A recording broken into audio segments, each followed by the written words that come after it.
जय हिंद। आप सभी छात्र छात्राओं को जीनियस कैरियर पॉइंट में स्वागत है, अभिनंदन करते हैं हम लोग। तो आज चलिए हम लोग क्लास 10th के जो छात्र बिहार बोर्ड मैट्रिक परीक्षा की तैयारी कर रहे हैं, आज हम लोग मैथ का वास्तविक संख्या के पार्ट 2 लेकर के आए हैं। पार्ट 2 में हम कल ही डिस्कस किए थे कि क्वेश्चन पार्ट 1 में हम लोग क्वेश्चन नंबर 1 to 20 तक के डिस्कशन किए, और आज पार्ट 2 है। तो पार्ट 2 में हम लोग 21 से लेकर के 40 प्रश्न का डिस्कशन करेंगे, और इसका पार्ट 3 नेक्स्ट डे आएगा। तो चलिए हम लोग जितने सारे वास्तविक संख्या के महत्वपूर्ण ऑब्जेक्टिव प्रश्न हैं, जो एक भी क्वेश्चन इसको बोला जाए बिहार बोर्ड एग्जाम के लिए, तो जो भी बिहार बोर्ड के द्वारा एग्जाम ली जाती है वो सभी एग्जाम के लिए। तो चलिए हम लोग क्वेश्चन को स्टार्ट करते हैं। क्वेश्चन 1 में कह रहा है कि दो क्रमिक सम संख्याओं का HCF क्या होगा, मतलब मस्सा क्या होगा। दो क्रमिक सम संख्या, तो सबसे पहले आप दो क्रमिक सम संख्या लो, तो सम संख्या 2 है और क्या है 4 है। यह क्रमिक संख्या है। क्रमिक संख्या के मतलब लगातार संख्या। दो लगातार सम संख्या लीजिए, तो दो लगातार हम सम संख्या ले लिए, कोई भी दो लगातार सम संख्या अपने लीजिए, चाहे 2 4 लीजिए या 10 12 लीजिए या 20 22 लीजिए, कोई भी दो गो लगातार आपको क्या लेना है, सम संख्या लेना है। अब इसको हम मस्सा निकालेंगे तो 2 का फैक्टर क्या होगा, 1 गुने 2। 2 का गुणनखंड करेंगे आप तो कितना होगा, 1 गुने 2 होगा। और 4 के गुणनखंड करेंगे तो क्या होगा, 4 का गुणनखंड। तो आप बोल सकते हैं 4 का गुणनखंड 1 गुने 2 हो जाएगा। तो मस्सा कौन होता है, जो दोनों में मिलता है। मस्सा जो दोनों में मिलता है, दोनों में क्या मिल रहा है, 1 मिल रहा है, और दोनों में क्या मिल रहा है, 2 मिल रहा है। तो 1 गुने 2 मतलब मस्सा कितना हो जाएगा, 2 हो जाएगा। इसमें देखते हैं हम लोग नेक्स्ट में चेक करके 10 का गुणनखंड क्या होगा, 1 गुने 2 गुने 5, 12 गुणनखंड 1 गुने 2 गुने 2 गुने 3 होगा। दोनों में क्या मिल रहा है, जो दोनों में मिलेगा वो मस्सा कहलाएगा। तो दोनों में देखिए 2 मिल रहा है, दोनों में 1 मिल रहा है, तो 1 गुने 2 गुना करेंगे तो 2। तो देखिए ये भी लगातार सम संख्या था, इसका भी मस्सा 2 आया। ये भी लगातार सम संख्या, इसका भी मस्सा 2 आया। तो आप कोई भी लगातार यदि आप सम संख्या लेते हैं तो उस सम संख्या के जो मस्सा होगा वो कितना होगा, 2 होगा। दो लगातार सम संख्या के मस्सा 2। और एक और बात चीज कल हम लोग बताए थे कि दो लगातार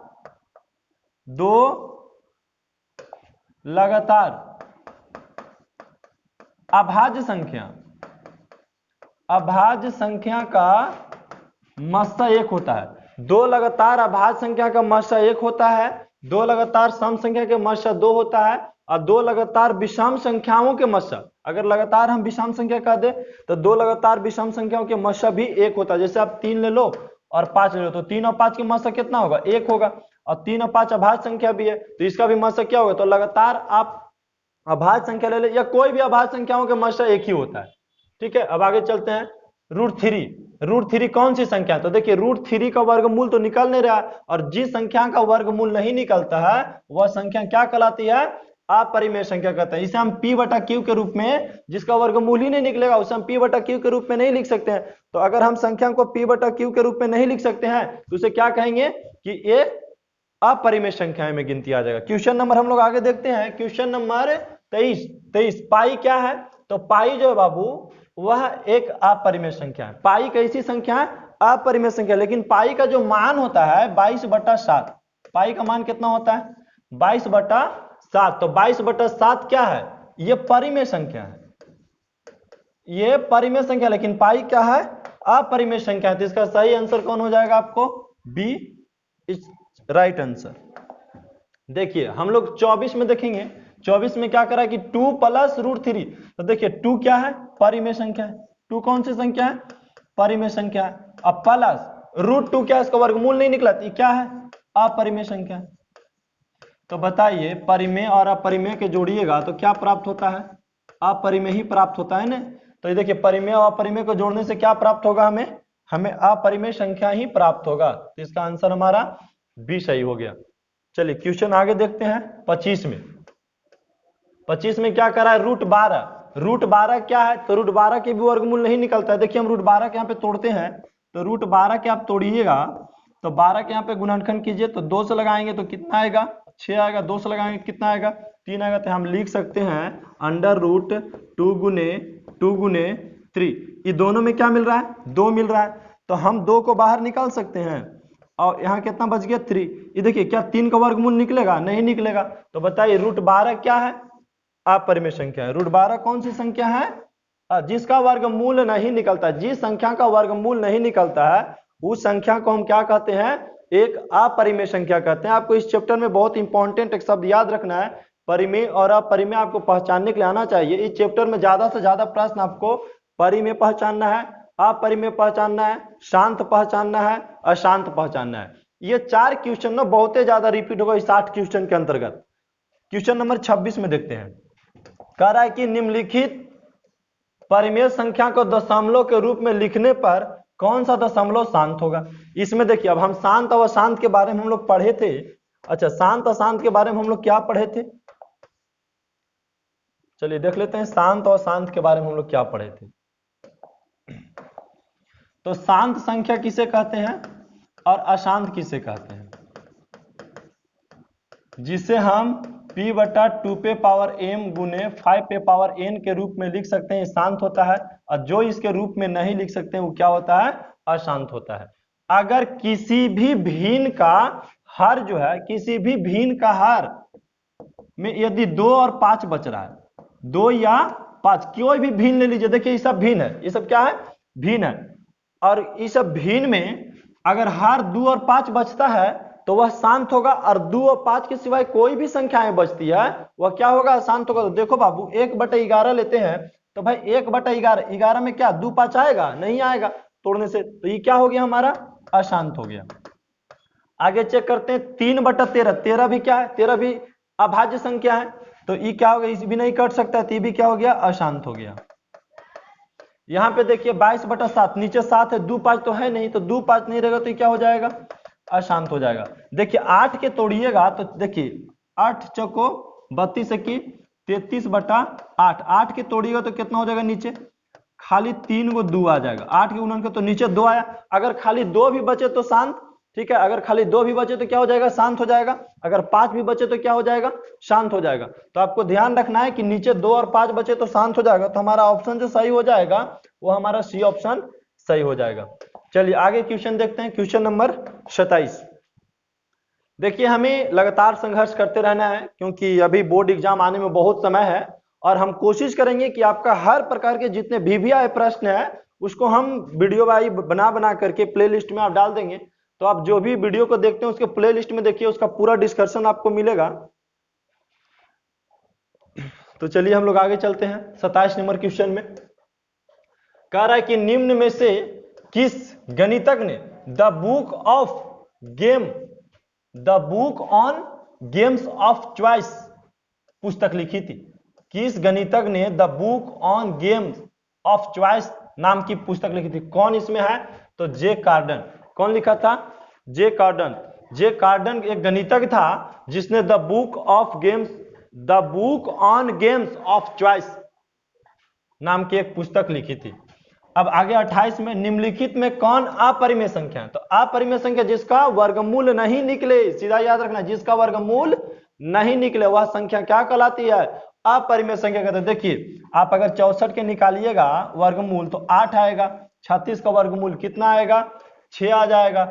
अब यहां से चलिए 81 का वर्गमूल 9 हो जाएगा, देखिए 49 का वर्गमूल 7 हो जाएगा, 9 का वर्गमूल 3 हो जाएगा। तो देखिए सभी का वर्गमूल निकाल गया लेकिन 2.5 का वर्गमूल नहीं निकला, इसलिए आंसर हमारा कौन सही हो जाएगा, सी सही हो जाएगा। इसमें कौन अपरिमेय संख्या है, तो 2.5, अंडर रूट 2.5 का कभी भी वर्गमूल नहीं निकल सकता है। अब हम क्वेश्चन नंबर 29 में देखते हैं, कह रहा है कि यह कौन सी संख्या है, तो देखिए 1 2 1 1 फिर 2 1 1 फिर 2 1 1, मतलब एक देखिए क्या हो रहा है, पहले 1 गो था, फिर 2 गो, फिर 3 गो, फिर 4 गो। अगर ऐसे सीरीज में बढ़ते जाए तो ये अपरिमेय संख्या होगा, लेकिन इस टाइप में बढ़ते जाए 1 2 2 ऐसे अगर बढ़ने लगे, या फिर 1 1 2 2 1 1 2 2, अगर ऐसे भी बढ़ने लगे तो ये परिमेय हो जाएगा। तो ये ऑप्शन हो हमारा।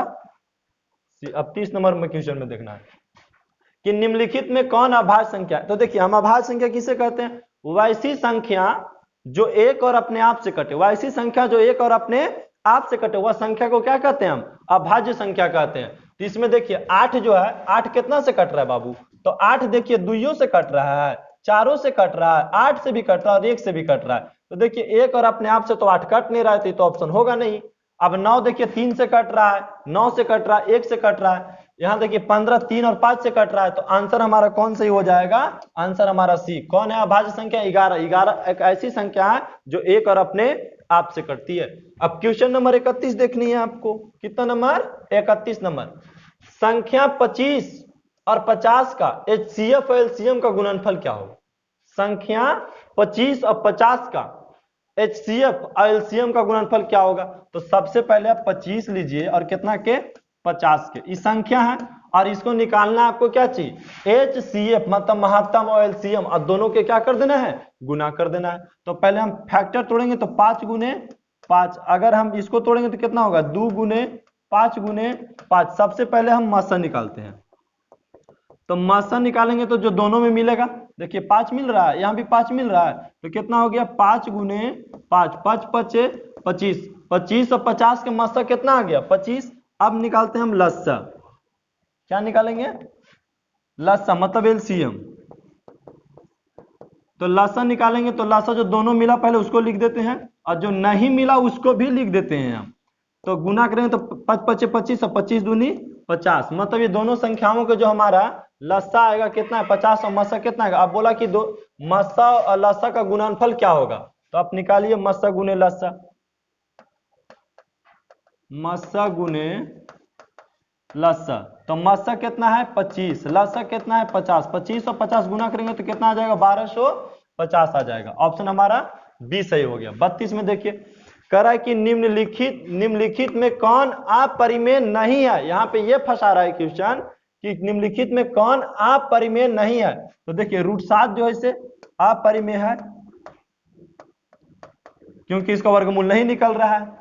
√2/√5 ये भी अपरिमेय है क्योंकि इसका भी वर्गमूल नहीं निकल रहा है। √3/7 ये भी अपरिमेय है, इसका भी वर्गमूल नहीं निकल रहा है। लेकिन 75 के आप तोड़िएगा तो आएगा कितना 5√3 और 48 के तोड़िएगा तो आएगा 4√3। ठीक है, तो √3 से √3 कट गया तो 5 बटा कितना बचा 4 बचा। तो ये देखिए 5/4 क्या है, परिमेय संख्या है। तो इसमें यही बोला था कि कौन परिमेय नहीं है, तो हमारा डी जो होगा वो परिमेय अपरिमेय नहीं है। अब यहां देखिए क्वेश्चन नंबर 33 में क्या कह रहा है कि यूक्लिड विभाजन एल्गोरिथम दो धनात्मक पूर्णांक के निम्न में से किसे परिकलित करने के लिए तकनीकी है। ये यूक्लिड विभाजन एल्गोरिथम से हम क्या प्राप्त करते हैं, तो यूक्लिड विभाजन एल्गोरिथम से हम मस्सा प्राप्त करते हैं। क्या निकालते हैं, मस्सा।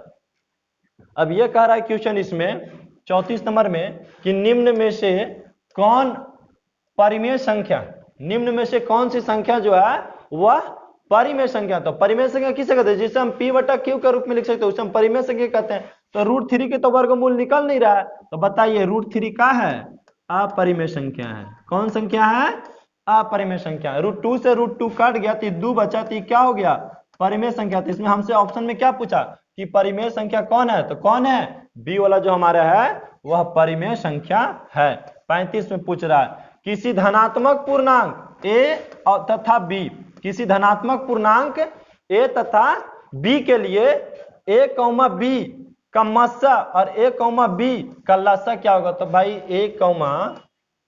a और b के गुणनखंड 1 गुने a और 1 गुने b होगा। अगर इसका हम मस्सा निकालेंगे तो a b का मस्सा कौन होता है, जो दोनों में मिलता है, तो मस्सा 1 हो जाएगा। अगर आप लस्सा निकालिएगा तो अब ये सीखें कि जो दोनों मिलता है और लिख दीजिए, और जो नहीं मिलता वो खनियों सबके उठा के लिख दीजिए। तो गुना की जगह 1 गुने a और b की जगह तो a b आ जाएगा। तो मतलब a और b के मस्सा 1 और a और b के लस्सा कितना a, तो बोला कि मस्सा गुने लस्सा, मस्सा और लस्सा के गुना कर दीजिए।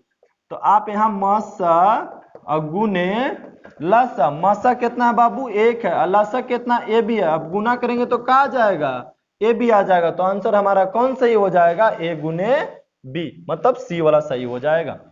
अब आगे क्वेश्चन देखते हैं, क्वेश्चन नंबर 36। तो 36 में चलिए देखते हैं, कह रहा महत्तम समवर्तक ए बी लघुत्तम समवर्तक ए बी बराबर क्या होगा? महत्तम समवर्तक ए बी लघुत्तम समवर्तक ए बी बराबर क्या होगा? तो देखिए इसको हम लोग ए और बी के महत्तम अभी तुरंत तो निकाले, ए और बी के अगर हम महत्तम निकालते हैं तो अभी तुरंत सीखे कि मसा 1 होगा और लसा कितना होगा? ए बी हो जाएगा। अब दोनों का गुना कीजिएगा तो ए गुने बी हो जाएगा।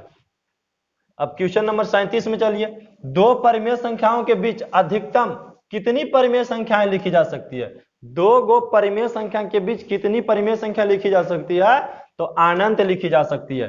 देखिए कोई भी दो संख्याओं के बीच कितनी संख्या लिख सकते हैं? हम इन्फिनिटिव संख्याएं लिख सकते हैं। अब कैसे लिख सकते हैं बाबू? तो 1 और 2 के बीच क्या संख्या लिख सकते हैं? तो मत पूछे कितना संख्या लिख सकते हैं। 1.0 1.1 लिख सकते हैं, 1.2 लिख सकते हैं, 1.3 1.4 ऐसे करके लिखते चले जाएंगे। उसके बाद फिर जब ये 9 तक चला जाएगा तो फिर 1.01 ये भी 9 तक चला जाएगा, फिर 1.001 फिर 1.00 इस प्रकार से आप 1 और 2 के बीच में अनगिनत संख्याएं लिख सकते हैं। तो ये कहा जा सकता है कि दो परिमेय संख्याओं के बीच अधिकतम कितनी परिमेय संख्या लिख सकते हैं? तो कितनी लिख सकते हैं? अनंत संख्याएं हम लिख सकते हैं। क्वेश्चन नंबर 38, 6/7 का दशमलव प्रसार क्या होगा? तो भाई 7 नीचे है, हार कौन चाहिए? 7, हार कितना रहे चाहिए? अगर 2 और 5 रहे हार तो शांत होगा। 2 5 के सिवाय कोई भी संख्या रहे तो क्या हो जाएगी? अशांत हो जाएगी। अब क्वेश्चन नंबर चलते हैं 39 में। तो क्वेश्चन नंबर 39 में कहता है निम्नलिखित परिमेय संख्याओं में किसका दशमलव प्रसार अशांत है? तो किसका अशांत हो जाएगा दशमलव प्रसार? तो चलिए ऑप्शन ए में है, ये तो शांत है। काहे शांत है भाई? तो ये नीचे 2 और 5 खाली बच रहा है। अब यहां देखिए 40 है तो 40 के आप तोड़िए, 17/40 है। ऑप्शन सबको ले लेते हैं हम, ऑल टू ऑल ऑप्शन को। ऑप्शन ए में है कितना? 23/2 पे पावर 3 गुने 5 पे पावर 2। तो नीचे 2 और 5 बच रहा है तो ये क्या हो गई? शांत। अब ऑप्शन हम बी वाला लेते हैं। बी में क्या है? 17/40 17/40। तो 17 और 40 का गुणनखंड करेंगे तो 2 गुने 2 गुने 2 गुने 5 आएगा। तो नीचे खाली 2 और 5 आ रहा है तो इसलिए ये भी क्या हो जाएगा? शांत हो जाएगा। अब हम अगला क्वेश्चन लेंगे। अगला क्वेश्चन क्या है? ऑप्शन क्या है? ऑप्शन हमारा 77/210। तो 77 के आप गुणनखंड करिएगा तो 7 गुने 11 और 210 के तोड़िएगा तो कितना होगा? 3 गुने 7 गुने 2 गुने 5। ऐसे कैसे तोड़ते हैं? तो देखिए जीरो जो एगो बनता है 2 5 से बनता है, 2 गुने 5 से एगो जीरो बनता है। 21 के तोड़े 3 गुने 7 तो 7 से 7 कट गया, ऊपर कितना बचा? 11। नीचे कितना बचा? 3 गुने 2 गुने 5। ये तो बोलेंगे कि शांत है, लेकिन नहीं, 2 5 के सिवाय एगो 3 आ गया तो ये संख्याएं क्या हो गई? अशांत हो गया। तो ऑप्शन हमारा पूछा निम्नलिखित में से कौन सा अशांत है? तो सी वाला क्या है? अशांत है। चलिए एगो और ऑप्शन उसको देख ही लेते हैं, डी वाला। छोड़िए ऑप्शन तो मिल ही गया। क्वेश्चन नंबर 40 के देखते हैं। निम्नलिखित में से कौन शांत दशमलव में परिवर्तनशील है? इसमें कौन शांत है? तो ये तो देखिए नीचे कितना बच रहा है? नीचे तो 7 बच रहा है, ये तो अशांत हो गया। 8 चौको 32 है कि 33/8 गुणनखंड कीजिएगा 8 के तो 2 गुने 2 गुने 2 ये क्या हो जाएगा बाबू? तो ये हो जाएगा शांत हो जाएगा। ठीक है। अब 2/15 गुणनखंड तोड़िएगा तो 3 गुने 5, 22 के तोड़िएगा तो 2 गुने 11। ये सब है क्या हो गया? अशांत हो गया। ये क्या हो गया? अशांत हो गया। क्या है? अशांत हो गया। नीचे 3 बच गया, इसमें 11 बच गया, इसमें देखिए 7 है, इसलिए तीनों अशांत है। ऑप्शन हमारा कौन है? बी सही होगा। बी क्या है? शांत दशमलव। नीचे 2 और 5 बचा है। तो देखिए हर वीडियो को हमें देखते जाना है। आपको जो भी कंफ्यूजन हो, आपको जिस प्रकार के भी कंफ्यूजन हो, आप डायरेक्ट कांटेक्ट भी कर सकते हैं, जो आपका डिस्क्रिप्शन में मोबाइल नंबर दिया होगा। जिससे कहा जाता है कि 1 मिनट में जिंदगी नहीं बदलती है। आपने सुना होगा कि 1 मिनट में जिंदगी नहीं बदलती है, लेकिन 1 मिनट में सोच कर लिया हुआ फैसला, 1 मिनट में जिंदगी नहीं बदलती है, लेकिन 1 मिनट में सोच कर लिया हुआ फैसला पूरी जिंदगी बदल देती है। इसी के साथ आज से क्लास खत्म होता है। और आप ध्यान देंगे कि साइंस का भी चैप्टर 1 का प्रकाश का प्रवर्तन और अपवर्तन जितने सारे बिहार बोर्ड एग्जामिनेशन में पूछे गए थे, वो सभी प्रश्न का डिस्कशन भी आज ही अपलोड कर दिया गया है। 11 मई 11 अप्रैल 2022 को, आज के दिन। ये वीडियो 11 अप्रैल का है, 11 अप्रैल 2022 को। और आज ही के दिन आपका फिजिक्स का भी प्रकाश का परिवर्तन अपवर्तन में जितने सारे पीछे का प्रश्न पूछा गया था वो निचोड़ कर निकाला गया और उसे आज YouTube पर भी डाल दिया गया, तो आप जाकर के उसको देख लेंगे। तो चलिए, जय हिंद। अब हम लोग अगले वीडियो में मिलेंगे।